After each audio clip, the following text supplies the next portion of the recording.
Hello everyone, Shrimati मोहरी देवी Tapadia girls college की YouTube channel में आपका फिर से स्वागत है। हम कुछ डिजीज़ेस के बारे में पढ़ रहे थे और कुछ पैथोजेनिक माइक्रो ऑर्गेनिज्म के बारे में स्टडी कर रहे थे। इसके पहले ही वीडियो में हमने एड्स के बारे में पढ़ा था और HIV वायरस के बारे में देखा था, और आज के वीडियो में हम एक और वायरल इन्फेक्शन के बारे में देखेंगे, दैट इज़ हेपेटाइटिस। इसमें हमें बेसिकली हेपेटाइटिस A और हेपेटाइटिस B इन दो के बारे में डिस्कस करना है। तो हेपेटाइटिस की अगर अपन बात करें तो कॉजेटिव एजेंट जो होता है वो होता है हेपेटोवायरस A। ये एक वायरस है जिसके कारण ये बीमारी फैलती है। और जो हेपेटाइटिस A है वो बेसिकली लिवर इन्फेक्शन की तरह है कि जो लिवर के सेल्स होते हैं, लिवर के टिश्यू के जो सेल्स होते हैं उसमें इन्फ्लामेशन आता है, उसमें बीमारी, उसमें इरिटेशन या फिर उसमें जो है इन्फेक्शन फैलता है हेपेटाइटिस के केस में। उसके अलावा अगर बात करें तो ये इतनी ज़्यादा गंभीर बीमारी नहीं है, क्योंकि नॉर्मल आपको इन्फेक्शन के तौर पे ये होगा अगर किसी भी इंसान को होता है तो फर्स्टली इसमें एक इन्फ्लुएंजा वायरस की तरह ही सिम्टम्स नज़र आएंगे, नॉर्मल सिम्टम्स नज़र आएंगे, कोई बहुत ज़्यादा हार्श या एक्यूट सिम्टम्स नहीं नज़र आएंगे। ठीक है, तो इसके बारे में अगर अपन देखें हेपेटाइटिस के बारे में तो हेपेटाइटिस A बेसिकली इसके बारे में अपन स्टडी करते हैं आज। ठीक है, तो हेपेटाइटिस A बेसिकली एक इन्फेक्शियस डिजीज़ है, फैलता है एक इंसान से दूसरे इंसान के बीच में।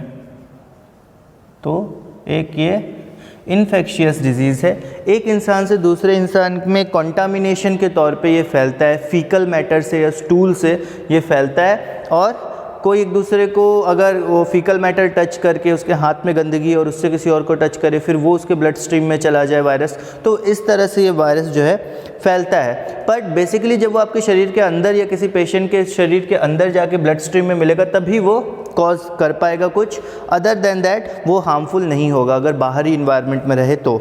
ठीक है, उसके आगे अपन देखते हैं कोई हेल्दी पर्सन कॉन्टामिनेटेड फूड अगर ले ले, कॉन्टामिनेटेड फूड खा ले जिसमें हेपेटाइटिस A वायरस प्रेजेंट हो तो उसे बीमारी होने के चांसेस सबसे ज़्यादा होते हैं। अनहाइजेनिक कंडीशन में सबसे ज़्यादा ये बीमारी होती है, मतलब जहाँ पे गंदगी ज़्यादा होती है जिस एनवायरनमेंट में, या फिर साफ़ सुथरी जगह नहीं होती है, वहाँ पे ये बीमारी होने की संभावना सबसे ज़्यादा होती है। आगे अपन देखें कि ये जो हेपेटाइटिस है, हेपेटाइटिस A की अगर अपन बात करें तो it is not a dangerous kind of disease. So इतनी डेंजरस नहीं है, लाइफ थ्रेटनिंग डिजीज़ नहीं है, बट स्टिल इन्फेक्शन कॉज करती है, लाइफ थ्रेटनिंग डिजीज़ नहीं है। उसके बाद अगर अपन देखें तो जब इन्फेक्शन होगा किसी भी इंडिविजुअल को, जब इन्फेक्शन होगा तो ये इफ़ेक्ट किसको करेगी? सबसे पहले लिवर सेल्स को। लिवर सेल में क्या कॉज करेगी ये? इन्फ्लामेशन। लिवर सेल को इन्फेक्ट करेगी, इन्फ्लामेशन वहाँ पे कॉज करेगी। लिवर सेल इन्फ्लामेशन में मतलब लिवर सेल का इन्फ्लामेशन हो जाएगा, वहाँ पे रेडनेस आ सकती है, वो फूल सकते हैं। और सबसे पहले क्या होता है, जो लिवर सेल्स होते हैं ना वो फूल जाते हैं तो लिवर का साइज़ बड़ा हो जाता है कुछ टाइम के लिए, वो बाद में वापस नॉर्मल हो जाता है, पर कुछ समय के लिए लिवर का साइज़ जो है वो थोड़ा बड़ा हो जाता है। ठीक है, जब इन्फेक्शन होता है। अब इसके बारे में अगर अपन आगे देखें तो ये जो बीमारी है हेपेटाइटिस A, ये बेसिकली वर्ल्ड वाइड फैली हुई है। ये जो फैली हुई है वर्ल्ड वाइड फैली हुई है, हर जगह आपको मिल जाएगी। एपिडेमियोलॉजी अगर देखेंगे इस बीमारी के तो हर जगह ये मिल जाएगी और इसी तरह से फैलती है। कहीं भी आप जाओ तो ये इसी तरह से फैलती है कि अगर कोई इन्फेक्टेड पर्सन है और उसका फीकल मैटर अगर एक नॉन इन्फेक्टेड पर्सन के कांटेक्ट में आ गया, या पैथोजन जो है कांटेक्ट में आ गया, या फिर जो अनहाइजेनिक एनवायरनमेंट है वहाँ पे कोई बंदा चला गया और वो उस जगह कांटेक्ट में आ गया, तो उसको ये बीमारी हो सकती है। ठीक है, अब हेपेटाइटिस A के बारे में देखें कितने लंबे समय तक ये टिक सकता है, कितने लंबे समय तक रहता है, इसके बारे में अगर बात करें तो हेपेटाइटिस के बारे में बात करें तो अप्रॉक्स 8 से 10 हफ्ते या 8 हफ्ते लिखो, फॉर 8 वीक्स, 8 हफ्तों तक तो ये आपको रहेगा। जो भी जिस पर्सन को भी इन्फेक्ट करेगा हेपेटाइटिस से उसमें 8 वीक्स तक लक्षण दिखाता रहेगा और उसको बीमार करता रहेगा। 10 से 20% इन्फेक्टेड पीपल जो होते हैं वो 6 महीने के बाद वापस रीऑकरेंस देख सकते हैं, मतलब एक बार बीमारी होके 8 हफ्तों के बाद वो ठीक हो गए, पर कुछ लोग ऐसे होते हैं 10 to 20% पीपल जिनको वो बीमारी दोबारा हो सकती है। 10 to 20% पीपल विल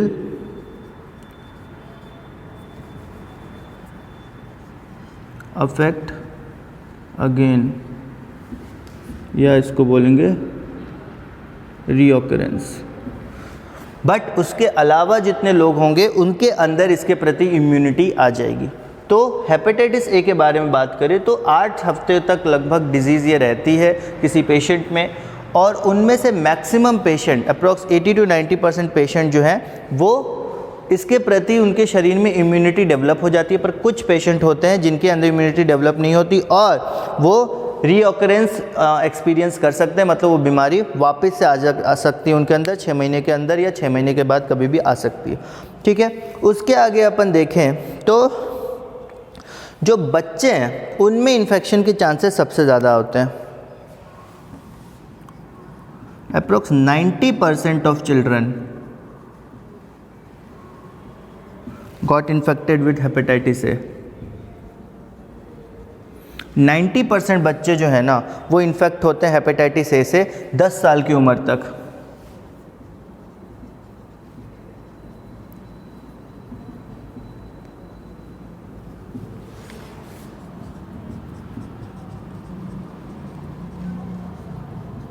दस साल की उम्र तक 90% बच्चे जो हैं वो हेपेटाइटिस ए से इन्फेक्ट हो जाते हैं, पर उसके बाद उन बच्चों में जो है इम्यूनिटी डेवलप हो जाती है।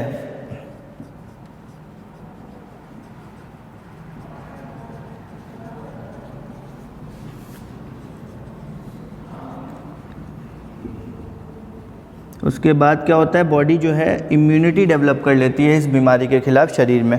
ठीक है, कुछ साइंस और सिम्टम्स के अगर अपन बात करें हेपेटाइटिस से रिलेटेड कि हेपेटाइटिस ए के क्या क्या साइन या क्या क्या सिम्टम हो सकते हैं, उसके बारे में अगर अपन बात करें तो वहाँ पे जैसे कि मैंने बोला कि स्टार्टिंग में किसी पेशेंट को नॉर्मली इन्फ्लुएंजा वाले सिम्टम्स दिखेंगे। तो इन्फ्लुएंजा वाले सिम्टम्स दिखेंगे मतलब फीवर होगा, फैटीग होगा, नौजिया होगा। अगर आप यहाँ पे बात करें तो फैटीग हो सकता है, नौजिया हो सकता है, फैटिंग मतलब थकान होना, नौसिया मतलब ऐसा लगना बार बार कि वॉमिट होगा, उल्टी आएगी, इस तरह के कंडीशन होना। फीवर हो सकता है। देन उसके बाद देखें अपन loss of appetite. Loss of appetite का सिंपल सा मतलब समझो भूख ना लगना, या फिर किसी भी प्रकार के, एक तो अनिच्छा रहना, किसी भी चीज़ की इच्छा नहीं होना, आपका मन बहुत ख़राब रहेगा।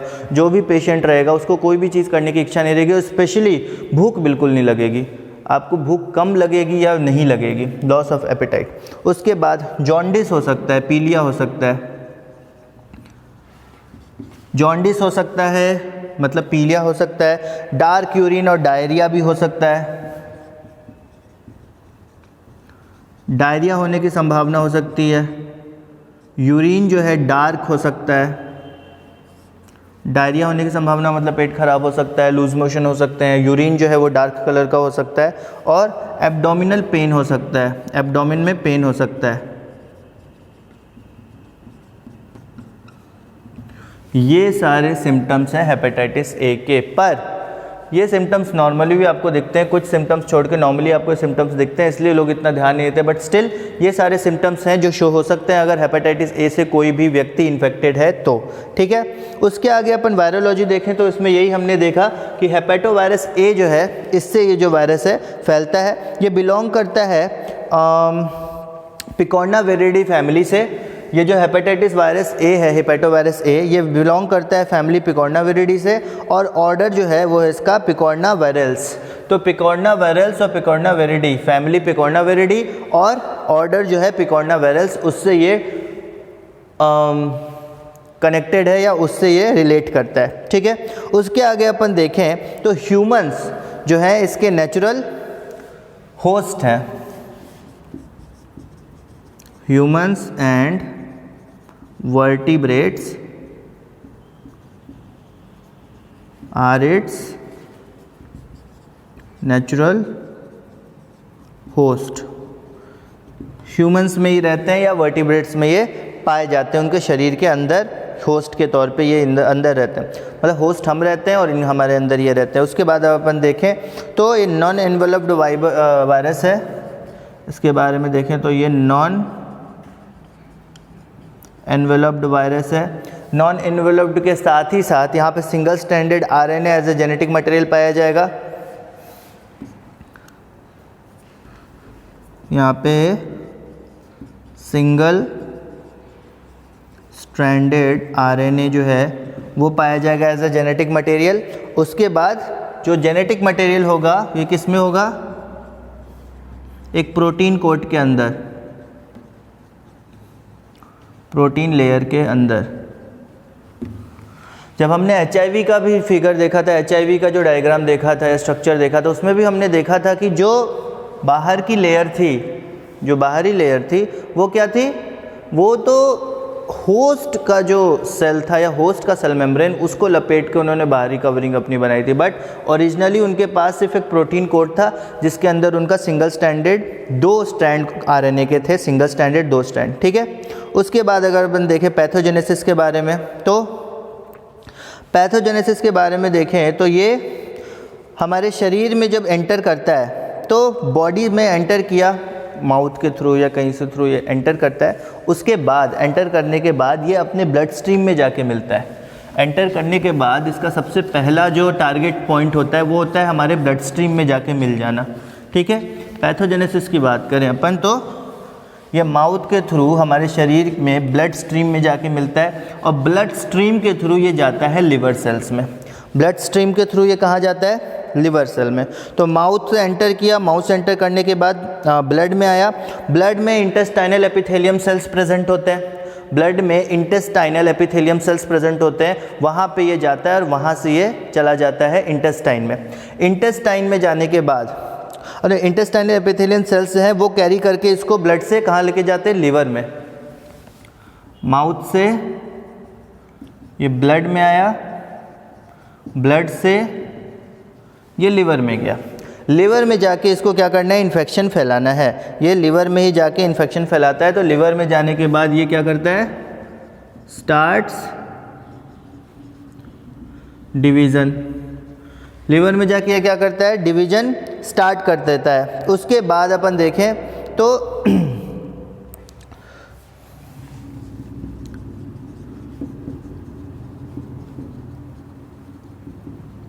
uses host machinery to replicate।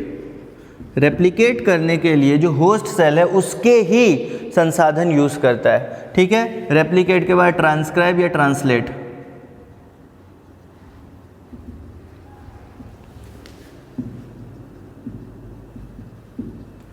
Transcribe, translate और रेप्लिकेट करने के लिए जो होस्ट की मशीनरी है उसी का इस्तेमाल करता है, ठीक है।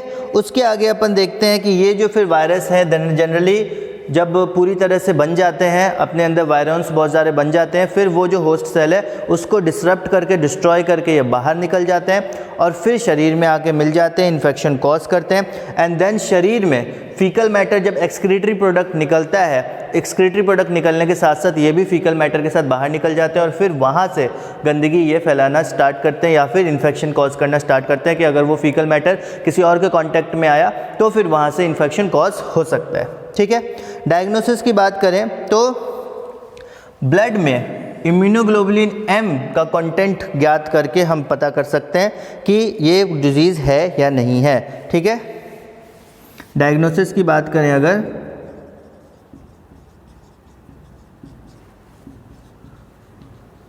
Detecting IgM content in blood. Blood में IgM का, इम्यूनोग्लोबुलिन M का कितना कंटेंट है ये अगर हम आइडेंटिफाई करें तो पता चल सकता है, ठीक है। उसके बाद अगर अपन देखें तो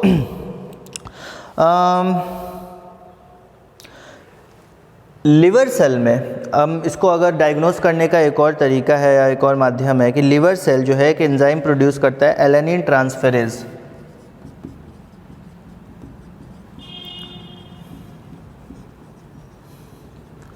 एलेनिन ट्रांसफरेज एंजाइम है जो कि लिवर सेल प्रोड्यूस करता है, जो कि हाई लेवल में पाया जाएगा ब्लड में जब ये इन्फेक्शन अपने सीवियर कंडीशन में होगा। तो alanine transferase secreted by liver cells, high amount in blood during acute infection. मतलब जब इन्फेक्शन बहुत चरम सीमा पे होगा, सीवियर इन्फेक्शन होगा, बहुत ज़्यादा इन्फेक्शन हो जाएगा, तब ये जो एलेनिन ट्रांसफरेज एंजाइम है इसका अमाउंट जो है ब्लड में बहुत ज़्यादा बढ़ जाएगा। ठीक है। प्रिवेंशन और ट्रीटमेंट की अगर अपन बात करें तो बेसिकली वैक्सीन जो है वो कोई ऐसी पर्टिकुलर वैक्सीन है नहीं। नॉर्मली अगर देखा जाए तो कोई पर्टिकुलर ऐसी वैक्सीन है नहीं, पर जो वैक्सीन दी जाती है नॉर्मली वो दी जाती है ताकि शरीर में जो वायरस है उसके प्रति इम्यूनिटी डेवलप हो सके। शरीर में वायरस के लिए इम्यूनिटी डेवलप करने के लिए हमें शरीर में वायरस को इंट्रोड्यूस करना पड़ता है। पर हम क्या करते हैं, इंजेक्ट करते हैं hepatitis A virus inactive form में। ट्रीटमेंट की अगर अपन बात करें तो इनएक्टिव फॉर्म का हेपेटोवायरस ए शरीर में इंजेक्ट करते हैं, और जब मतलब वो वायरस जो इन्फेक्शन कॉज नहीं कर सकता, पर शरीर में जब जाता है तो इसके प्रति हमारा शरीर, हमारे जो इम्यून सेल्स हैं वो इम्यूनिटी देखते हैं, इसके प्रति देखते हैं कि भाई ये कोई नया वायरस आया है, बाहरी वायरस है, तो इसके प्रति हमारे शरीर में एंटीबॉडी उत्पन्न होना स्टार्ट हो जाते हैं। और एक बार शरीर इसको पहचान लेता है, एक्वायर्ड इम्यूनिटी इसको पहचान लेती है, तो उसके बाद दोबारा कभी भी ये वायरस हमारे शरीर में अटैक करे हमें बीमार होने के चांसेस सब बहुत कम रहते हैं, और बहुत कम चांसेस होते हैं कि ये वायरस जो है हमारे शरीर को एक बड़े लेवल तक इन्फेक्ट कर सकता है। सो हमारे शरीर में इम्यूनिटी डेवलप हो जाती है। अदर दैन दैट, इन चीज़ों के अलावा सबसे ज़्यादा जो प्रेफर्ड मेथड होता है वो होता है हाइजीन। मतलब साफ़ सुथरा तरीका अपनाओ, साफ़ सुथरे ढंग से काम करो, डीकॉन्टामिनेटेड प्लेसेस पे रहो, ज़्यादा कॉन्टामिनेशन में ना रहो, हाइजीनिक इन्वायरमेंट में रहो। तो ये सारी चीज़ें जो है ये सारी चीज़ें अगर आप कंटिन्यू करते रहें तो कोई प्रॉब्लम नहीं है हेपेटाइटिस वायरस होने का या हेपेटाइटिस ए से इन्फेक्ट होने का कोई चांस नहीं बनता है। तो सबसे बड़ा जो प्रिकॉशन है वो यही है कि हेपेटाइटिस ए से अगर बचना है तो साफ़ सुथरे से रहना पड़ेगा, हाइजीन में रहना पड़ेगा, डीकॉन्टामिनेटेड इन्वायरमेंट में नहीं रहना पड़ेगा, बार बार सैनिटाइजेशन करना पड़ेगा और कंटामिनेशन से बचना पड़ेगा। सो ये बेसिक मेथड है हेपेटोवायरस ए से बचने का और हेपेटाइटिस ए से बचने का।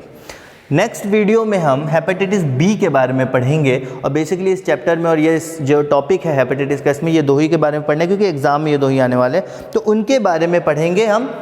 आज के वीडियो में हमने हेपेटोवायरस ए और हेपेटाइटिस ए के बारे में देख लिया, हेपेटाइटिस ए के बारे में देख लिया, और नेक्स्ट वीडियो में हेपेटाइटिस बी के बारे में देखेंगे। ओके, सो आज का वीडियो आई होप कि आपको समझ में आया होगा, आपने नोट डाउन किया होगा और इसको अच्छे से समझ लिया होगा। सो आज का वीडियो यहाँ ओवर करते हैं। अगर ये वीडियो पसंद आया हो इसको लाइक कीजिए, शेयर कीजिए और हमारे चैनल को सब्सक्राइब कीजिए। मिलते हैं नेक्स्ट वीडियो में नए टॉपिक के साथ। Thank you very much.